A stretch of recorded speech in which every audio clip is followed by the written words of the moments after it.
you once again for joining us for the after show with Dr. Lawrence Henry. And if you're just tuning in, we have been talking about a bridge to light. And I wanted to say, Dr. Henry, first of all, this is going to be a much lighter conversation. Sure. We want our audience to understand who you are. I will start out by telling a small story. I've had the privilege of attending some of your sessions, and they are just phenomenal. Thank you. Absolutely phenomenal. Attended some panel discussions, and I recall earlier this year, at the end of your session, there was a young man. You stood up and you said to the audience that you were in great pain, that your hands were hurting, that your feet were hurting. And out of nowhere, a young man started laughing incessantly. And I'm not sure if you remember that or not. Yes. And the room was just kind of filled with quietness and wondering, wow, where that was coming from. But you never complained. You never complained during the entire session. And that speaks to who you are. And it really does. Wow. Yes. And I know that your wife, she's your greatest supporter, your biggest fan, and I think we would be remiss if we did not mention her, because she has gone through with all of this, your situation from beginning to end, has stood beside you, right? Yes, absolutely. Yes, Absolutely. yeah. Well, I tell you, thank you so very much for reminding me of that situation at the panel discussion. And if you remember, I said to the young man, listen, I was 15 before. Yeah. And everything was funny to me. Yeah. Everything was hilarious to me. So, I did not scold him or rebuke him in public. We have to get beyond isolating the problem and insulate the problem. And I saw ever since then. Yes. He apologized and this and that. But I guess he just wasn't used to seeing I was I'm a mentor. I'm a bigger guy, or whatever the case may be, and obviously he saw me as a weak, someone, just being human. Being vulnerable. In a very vulnerable time period, and it was just funny to him, and it probably have been funny to me as well as a 15-year-old man. But we grow, we grow, and he's growing, and he's doing wonderful. You spoke about my wife. Absolutely, she's actually the reason for the colonoscopy that I spoke about in the initial show. She forced the effort. She forced the issue. So I'm just privileged of having someone that's thoughtful. Yes. Because sometimes we have a tendency to get in our own way sometimes because we know better. Right.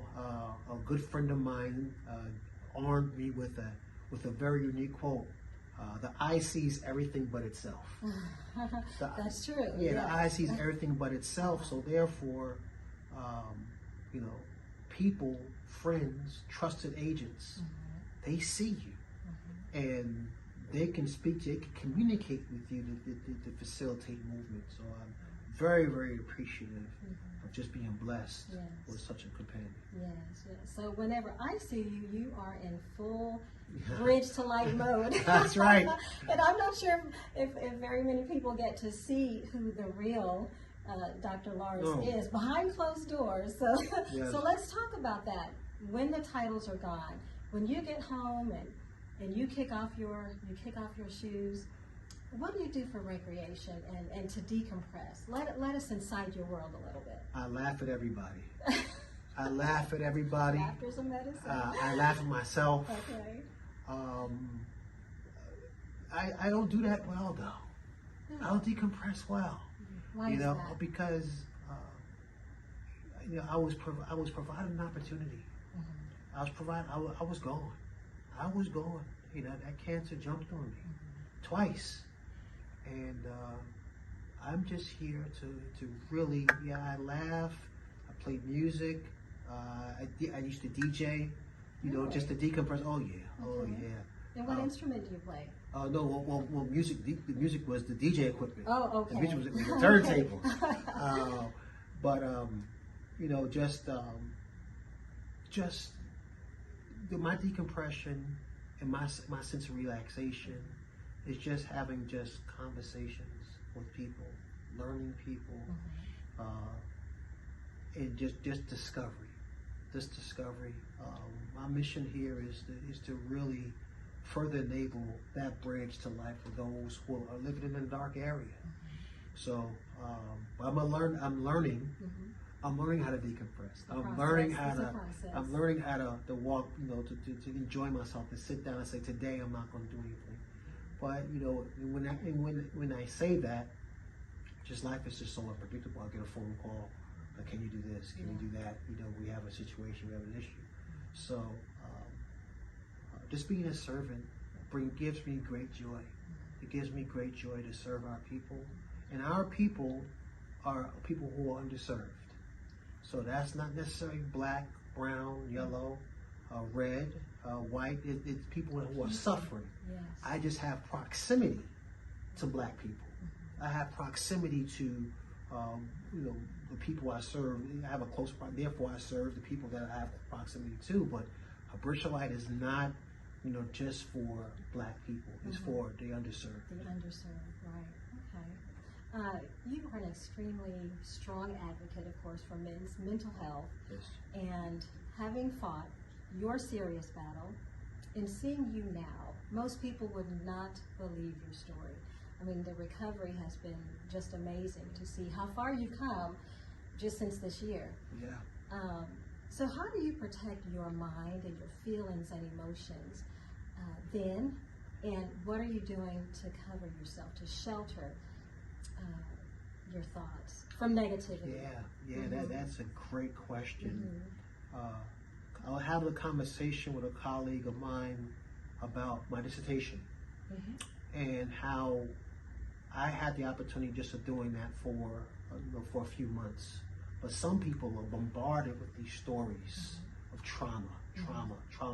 And the person receiving these stories sometimes gets sympathetic trauma, and it affects them. So I have to see it sometimes as, I have to cut it off sometimes. But I'm always available. But I have to cut it off because I don't want it to have an impact on me where I can't function. Right. Because some of the things I hear, some things I see, you can't unhear or unsee them. That's true. So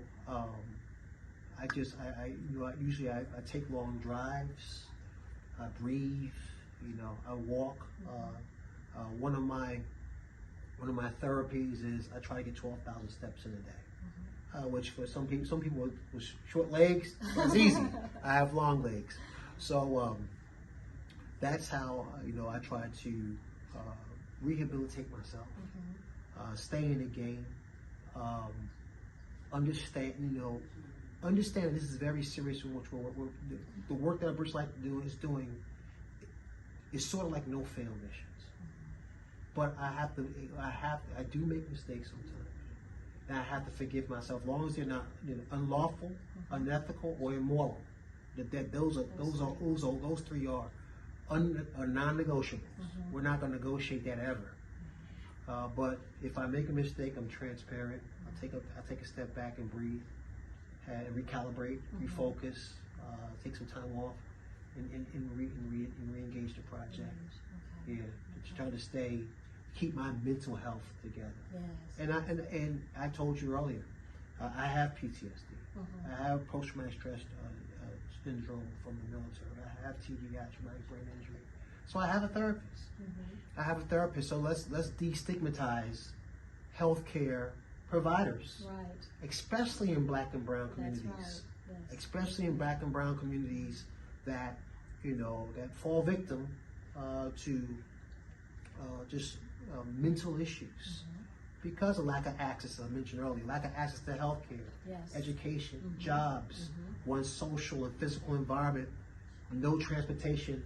It's enough to bend somebody's reality. So, I understand that, and I try to, make myself aware that, hey, I need help.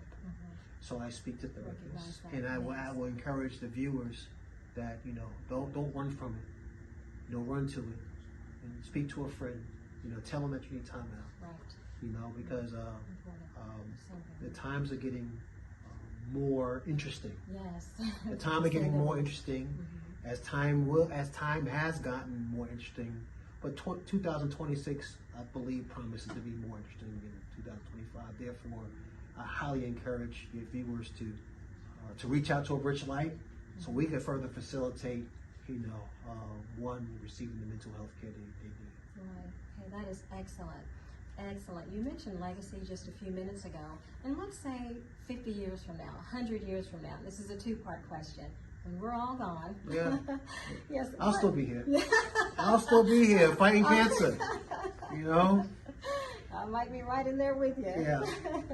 But what legacy do you hope A Bridge to Light will leave? And is it your hope that your children and grandchildren will continue this work? Yes. Short answer, I just want them to remember, from me personally, that I just was joyous son. Yeah. That was just joy. All these accolades, all these titles. If you're not utilizing these titles to further advance underserved communities, because you have access and placement to people, resources, pots of money, and so forth, to further enable the people, and you didn't do that when you had these titles, we have to really look at you as a leader. We have to really look at that title. How did you utilize that title? Was it selfish? So I would love for A Bridge to Light to just continue to expand the net, making it work, to further enable the protection of our communities by facilitating the protection of womanhood. Further, again, mentorship, expanded mentorship. 100 more mentors. We need 100 more mentors. Yes. We need 100 every day. We need 100 more.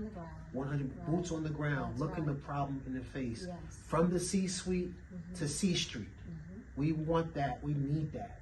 Yes, you have your own personal elevator. Yes, you have your own bathroom and parking place. But can you go out there and pour yourself into a young man or woman so he or she can get off C Street and get to the C-suite? And how do we create that cycle? And finally, how do we create the demystification of cancer, of chronic diseases? Again, the proximity to cancer. I'm very close to it. Therefore, that's the chronic disease that I'm focused on. How do we demystify and encourage those to get checked out? To advocate for themselves, and if need be, go through a treatment. I'm not advocating for chemotherapy. I'm not advocating against it. I'm just saying, knowing, taking control of your life and having this particular therapy. Okay, well, that's a great answer. Couldn't have said it any better. Okay, and we talked about not a book coming out, but an article. Can you tell us a little bit about that? What is the premise of the article, and what can the readers can expect from that? We will have a book. Okay. And there will be a book. Without a title. Yeah, there will be a book without a title right now. And the book is being written, and I've been beaten about the head and shoulders for the last decade now to write this book, and I've been piecing it together over time. But as you and I discussed earlier, when do I say stop? Okay, that's enough. Yeah. So we are putting that together, and that book there will be a book, because there is a little Larry out there. There is a little Lorraine out there that could benefit from this book. If it's just one or two people that could benefit from it, it's going to be there. But that article that you mentioned is how do we speak to violence, as I spoke to earlier, not necessarily the physical violence, but the invisible violence, the deprivation and the maldevelopment piece, and its relationship to the school to prison pipeline, and making that obvious to practitioners, to scholars, to those actually, to parents. And how do we reverse, as I mentioned earlier, the triangle of violence and make it a triangle of opportunity, a triangle of chance, opposed to a triangle of violence. So that's the article I'm working on, and I'm looking at publishing an article in February-March time frame. I have all the data compiled. Now I'm just writing it to put it into English. Okay, well, keep us posted. Oh, absolutely. Yes, absolutely. And thank you so much for enlightening us today for the bridge to light. Yeah. Thank you for opening up and just explaining that, fully to our audience, what that means. And your service to our community is absolutely priceless. Thank you. I mean, that's not anything we can pay for. What you're doing for, like you said, not just black men or black women, but people. Yes. Yes, and protection of women. And so we applaud you for holding it down, especially during your crises. And it's priceless. We thank you so much. Thank you Thank so you for much. joining us. And Thank you. I am your co-host, Linda King, and I can be found on PROF_Linda King on IG and Facebook, Linda Anderson King. Thank you so much for joining us, and Thank you very much. we look forward to seeing you again. Thank you.